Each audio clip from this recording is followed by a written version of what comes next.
And welcome. Today we're going to review Spirit Hunters Infinite Horde, another bullet hell type game, going onto that playlist that's going to cover these bullet hell type games and, compare them to Vampire Survivors. So let's get started right here. You can see the graphics right here. They look okay. They're like big and easy to see. There's not much going on for options in this game. And of course, this game is very basic and simple to play.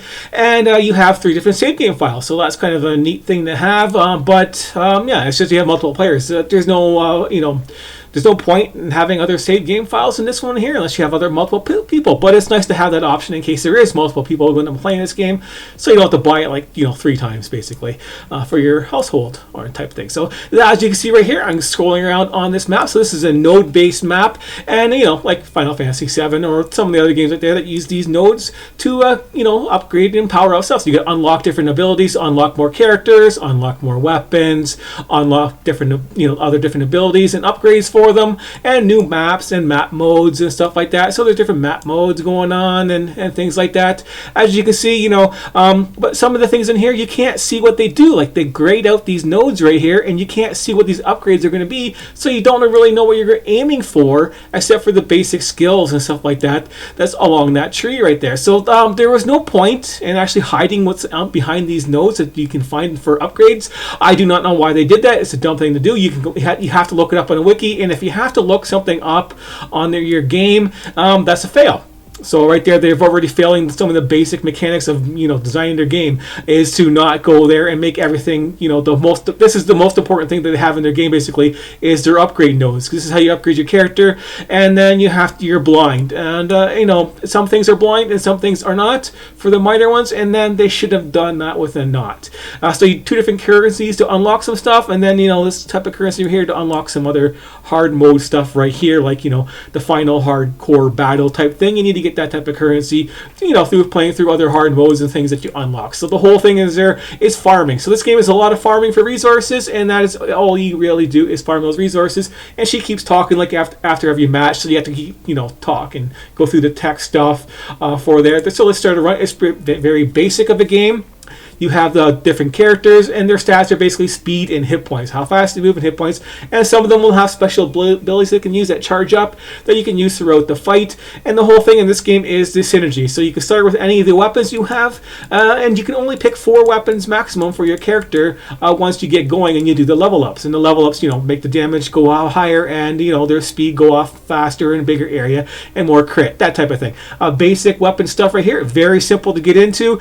This is like one of the if you haven't played this type of game before, this would be the first game that you play, because it looks nice, and that's about it. It looks okay for kiddie graphics, and stuff in here is pretty kiddie. There's a boss with a suit on it, like a worm with a suit on it, that I was playing, and that was basically crap. So the characters have different synergies with different weapons. For example, like this bone weapon right here, she starts at rank 3 for the cooldown rate, and this guy here gets to heal when he uses it.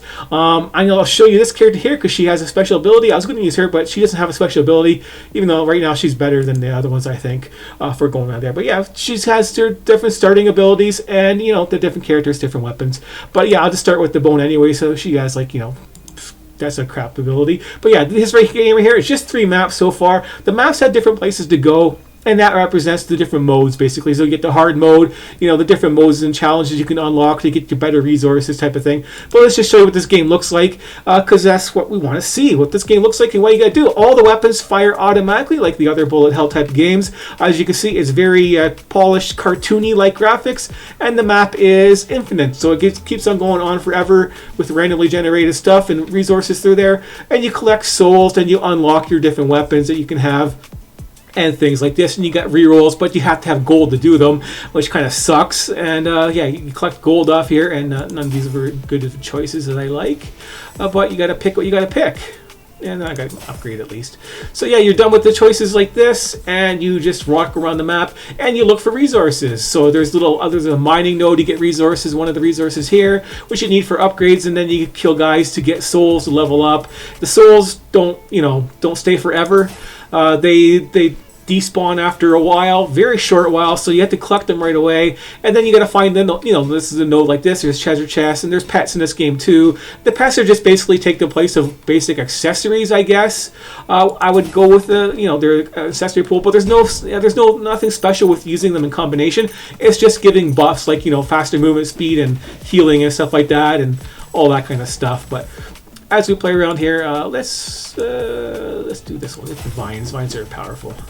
But yeah, you just run around, and that's the special ability charging up there. You look for gold. There's a vendor in here where you can buy some of the currencies and the pet upgrades. But you're running around the map like this, doing your upgrades and things like that.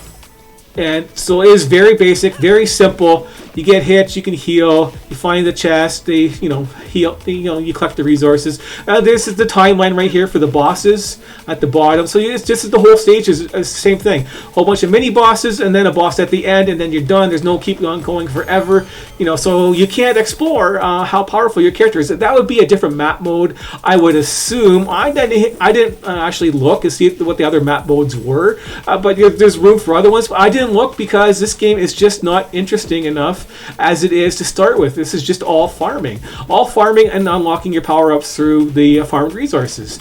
And then I guess there's a boss to kill, maybe a final boss to kill after you've unlocked all the hard modes and stuff like that. And that is basically it. So this, you know, for a bullet hell, it is very basic. There's nothing dynamic going on here. It's just build your character and pick which weapons synergize with them properly. So you might have to have like a reference going on there to see which weapons go with which character the best. And there's a pet in a cage, and you just keep getting these pets, and they unlock, and you know they become, you know, stronger and stronger as you get more and more of the same guy over and over again, type of a thing. But you're under a time limit right here. Let's go for mines and take a look. Yeah, so you get the basic pets. There's 5 different pets in this game, and you can pick whatever you want. I'll pick healing since I'm not, you know, paying attention to what I'm doing. But yeah, you can when you pause the map, you can't see anything on the map, and there's your 4 weapons right here, and what you have for upgrades, and there's your 5 pets. So everything is basic and simple. This is all you can really see and do. And then it's just play this game, and that is it. So overall, this game is too basic and too simple, but it looks okay. So it's a good starting game for people, like I would say. But I would, you know, I'm going to give this game a 5 out of 10, just because it is so basic and there's nothing really else going on with it. Besides, you know, okay graphics, you know, 4 weapons to choose from. It is so basic and simple. It's not. We expect a little bit more dynamic stuff besides just, you know, characters with synergies with the different weapons, which have, you know, a minor effect. For that's about it. You know, just a minor effect type of a deal. And it's just this running around and farming for resources and then unlocking the stuff. So it's just a lot of farming, a lot of stuff going on. So yeah, so just a 5 out of 10. It's not horrible. As you know, for I don't know what I forget what the price tag is, so sorry about that. But if it's over $5, I wouldn't recommend buying it at that price. I would maybe wait for it to go on sale or something like that, because it probably will. Because since, you know, as you can see, this game has no other you know, redeeming factors to it. It's just too basic. The people that play these games and enjoy them is going to see that, and they're going to realize, okay, well, if I have a choice to play something, I'm going to play something different besides this game here. But if I don't have a choice and I played them all, I'll try this game out. That's where it is. That's why it's a 5 out of 10 for me.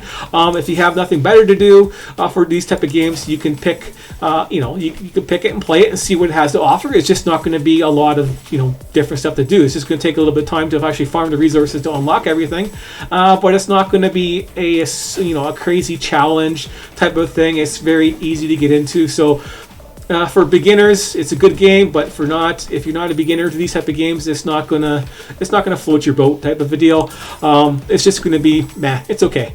So yeah, 5 out of 10. It doesn't really hold up to Vampire Survivors, but it's not horrible. So it's not gonna be like, you know, I'm not gonna give it like a 2 or a 1 out of 10. Say don't bother with it. 5 out of 10 is yeah, play it if you have if you don't have anything else to do, and you tried the other bullet hells, and you can just, you know, pick and choose which ones that I have on the playlist that I gave 5 out of 10, because you know, you can pick which ones you want. If you want the better graphics, you can go with this one. Some of the other games that I gave a 5 out of 10, you can pick. You know, so there's the boss right there. It shows you the arrow. He's coming. So yeah, you kill this boss right here. I should probably get out of there. More damage doesn't matter. all this stuff going on. I can use your special ability. Yeah, I might want to see that. Just save your special ability for these little mini bosses. No doshes. There, he's dead. So they're not hard.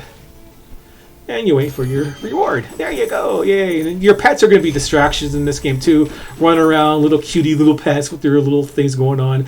Yay for that. You know, that type of lame stuff. But yeah, 5 out of 10. Thanks for watching, and I will see you next time.